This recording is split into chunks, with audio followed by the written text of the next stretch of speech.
So I thought I would share a little bit about this experience I had 3 years ago at this point when I was off on my own climbing this mountain that's very special to me. It's a pretty technical mountain, right? You climb up a few thousand feet and at one point make this move out onto a very exposed section, right? Exposed section, meaning that um, as you're taking steps beneath you is at least 1,000 feet, if not more, of a sheer drop down onto rock. And from there, moving up a ridge line on sharp rock. At this point, you're at about 12,000 feet. So I'm here now out on my own, moving up and then down this mountain. And as I'm moving down the mountain, right, not quite running, but moving very quickly, right, this steep, steep drop off right to my right, I'm taken into this experience that is making choices, right? Making a choice. Where am I going to put my foot? When needed, where am I going to put my hand? And as I'm moving through this space, what I'm noticing is that sometimes I make a decision, like my foot needs to go there. And as I go to do it, I realize that my foot doesn't actually go there. It actually goes to a spot next to it. And that's perfect because that spot's perfect for where I need to put my next foot. And so as I'm moving through this space, right, I'm in this sort of dance with my own body where my mind, right, with my vision, my mind is trying to make decisions about the best spot to put my foot. And sometimes my foot goes there, but oftentimes my foot actually goes somewhere else. And I'm hit again with this realization that is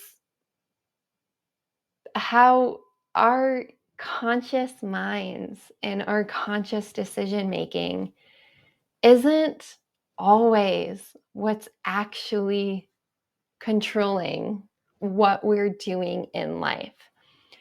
And I found this example so powerful because, well, here I was, my life quite literally at stake if I was making the wrong choice, right? If I slipped or tripped in the wrong way, it could have very serious consequences. And so I was thinking about this dance, right? This dance between the conscious decisions that we make in life and the deeper intelligence that our bodies hold. And how life unfolds, not that one is better than the other, not that our conscious minds are, our ability to take in information, process it consciously, logically, and, act from that space, right? It's not that versus, the more automatic, unconscious behavior that's produced from our body. It's never about which one we should always be calling upon in life, but instead, can we learn to live this dance, right? This dance that is being in our conscious minds and making the best decisions that we can, and always, always, always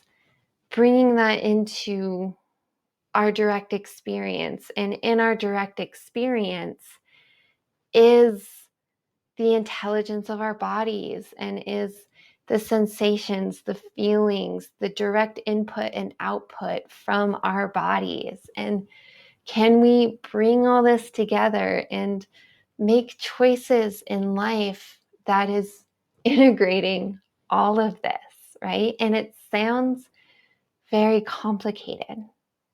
And I'll give it to you that sometimes it is. Sometimes making decisions is very complicated. Are we trusting our minds? Are we trusting our ability to analyze a situation? Or are we trusting those deeper feelings that are coming from deeper within us, right? It can be difficult, right, to discern, right? Where do we act from?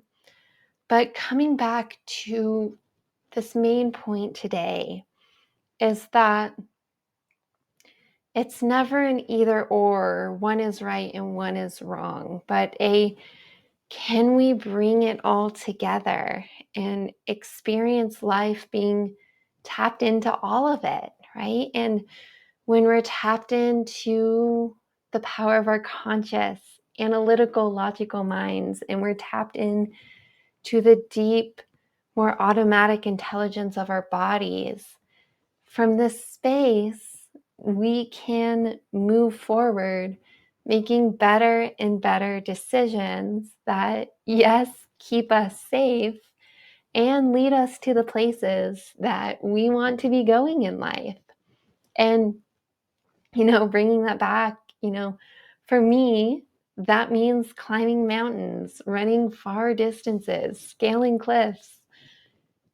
But whatever it is for you, right? Whatever it is for you, it is my deepest desire that you are able to do that you are able to show up in life doing these things that light you up. And at the same time, being so deeply grounded, right, in your own embodied experience, so that you're not getting carried away by desires that maybe are taking you to harmful places. And again, you start to learn to live what I mean by that as you keep coming more regularly, more deeply into your whole embodied experience. So there's one more thing I wanted to talk to in this video is, at this time, in this moment when I was running up and down this mountain, I was thinking about these sort of things, and it was hitting me really deeply that this is something that is truly so valuable. And it's something that I wanted to bring to the world, but I didn't know how. I mean, I wasn't going to take someone up a cliff and be like, here, listen into your body and do this right, or else you're going to fall off the cliff. Like, that isn't a logical way to teach someone how to do this. But at that time, what hit me that there is a tradition with a large set of practices that do teach these sort of things. And this is really what first led me to my first yoga teacher training. And it was holding this intention that led me to keep taking on more and more trainings so that I could show up here and teach you this skill, right? To lead you into this space in a very simple, safe way. So that's what I really have to offer you today is this space where we can come together in a very simple way, right, on the yoga mat and learn to move through space in ways that involve this dance, right? That involve this dance between what we want to do, right? Do we want to work on strengthening? Do we want to work on stretching? Do we want to work on presence and attention? Or not or, but and at the same time, right? Can we work with these desires and can we bring these desires into a space that is the here and now, that is what our bodies are telling us in a moment to moment experience, right? As life is unfolding moment by moment. So that is really, starting to get to the deeper ideas behind why I am here offering you a yoga class. And again, maybe it has to do with climbing mountains or scaling cliffs or doing big, crazy things in life.